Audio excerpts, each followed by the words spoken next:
Hello खुलुमबाय बयनिसिमबो लोगोफोर राजा खुंगुर YouTube चेनेलाव नोंथांमोनखौ बयखौबो बरायबाय आसा खालामदोंमोन बयबो इसोरनि अननायाव मोजाङै दं होननानै मिजिंथिबाय मोनसे खोथाया जाबाय मा लोगोफोर जायफोर बिथांमोना मोसानायाव जोबोर मोजां आरो जोबोर इन्टारेस्टेड बिथांमोननि थाखाय जोबोर मोनसे गोजोनथाव खौरां नोंथांमोननो शेयार खालामनो सानदों बेयो जाबाय मा लोगोफोर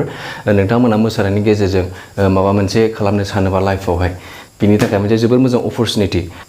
जौगा फिल्म प्रडाक्शननिफ्राय डान्स बड'लेण्ड डान्स बेबायदि खुंफुंनो आखायाव लादों दा नोंथांमोना बेयावहाय बाहागो लानो थाखाय सोर इन्टारेस्टेड बिनि सोमोन्दै नोंथांमोननो फोरमायहरगोन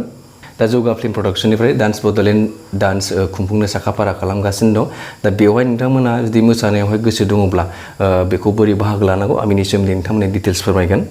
बेयाव बाहागो लानो थाखाय सार्टिफिकेटनि गोनांथि गैया जेनेबा माबा मोनसे डान्सनि सोलोंनायनि मानायनि माबा मोनसे सार्टिफिकेट बिदि गोनांथि गैयाबाबो अपेनलि नोंथांमोना बाहाय बाहागो लाहैनो हागोन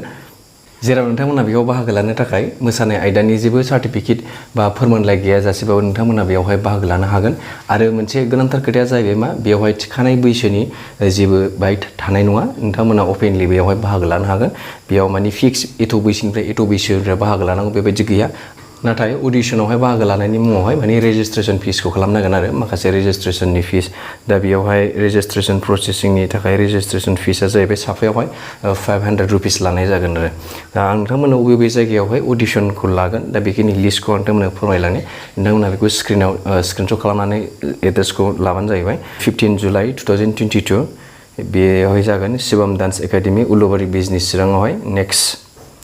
बेनिफ्राय 16 July 2022 Bodoland guest house Kajalgaon Chirang 17 जुलाइआव दङ 17 जुलाइ 2022 जाहैबाय waiting hall of Bijni municipality board Bijni town Chirang दा नेक्स्टआव फैदो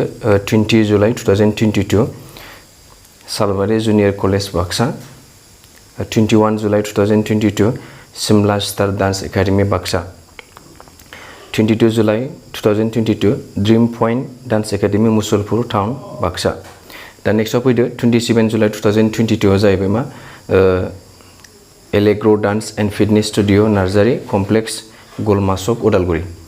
28 जुलाइ 2022 जाहैबाय मा राम डान्स एकाडेमि टंला एबिसि प्लेग्राउन्ड नियार टंला हायार सेकेन्डारि स्कुल उदालगुरि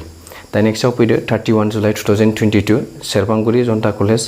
सेरफांगुरि क'क्राझार बिनिफ्राय 1 आगस्ट 2022 इनिंमा dance academy Gossaigaon fresh club near Gossaigaon post office Kokrajhar दा नेक्स्टआव फैदो 2 August 2022 art and motion dance studio near Madan महन मेडिकेल जेडि रोड क'क्राझार दा बे डेटफोरा जाहैबाय जे जायगायाव अडिशन जागोन आरो डेट बेफोरनो नोंथांमोना डेटखौ स्क्रिनशट खालामनानै लाबानो जाबाय बेफोर डेटआवहाय माने अडिशना जागोन आरो लोगोफोर प्राइसनि सोमोन्दै एसे फोरमायनोसै जायफोरनाखि मोसायै जेनेबा देरहालाङै जायफोरनाखि ग्रेन्ड फाइनालिसिम सहैनो हागोन बेयावहाय फार्स्ट सेकेन्ड आरो थार्ड हिसाबै सायख'नाय जागोन फार्स्ट सहैगोन बिनि प्राइसआ जाहैबाय 30,000 लोगोसे ट्रफि मोनगोन ओमफ्राय सेकेन्डआव जाहैबाय 20,000 मोनगोन लोगोसे ट्रफि मोनगोन आरो सार्टिफिकेट थागोन जेनेबा ओमफ्राय बिनिफ्राय थार्डआ जाहैबाय 10,000 मोनगोन आरो 10,000 ओमफ्राय लोगोसे ट्रफि मोनफाबावगोन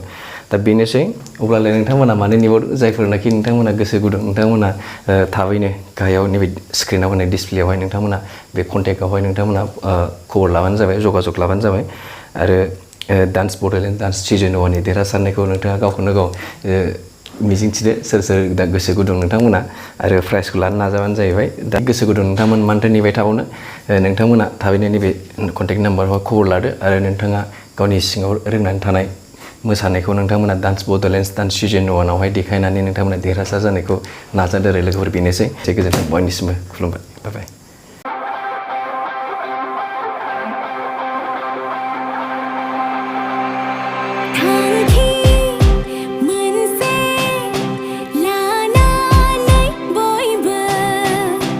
गोसोखौ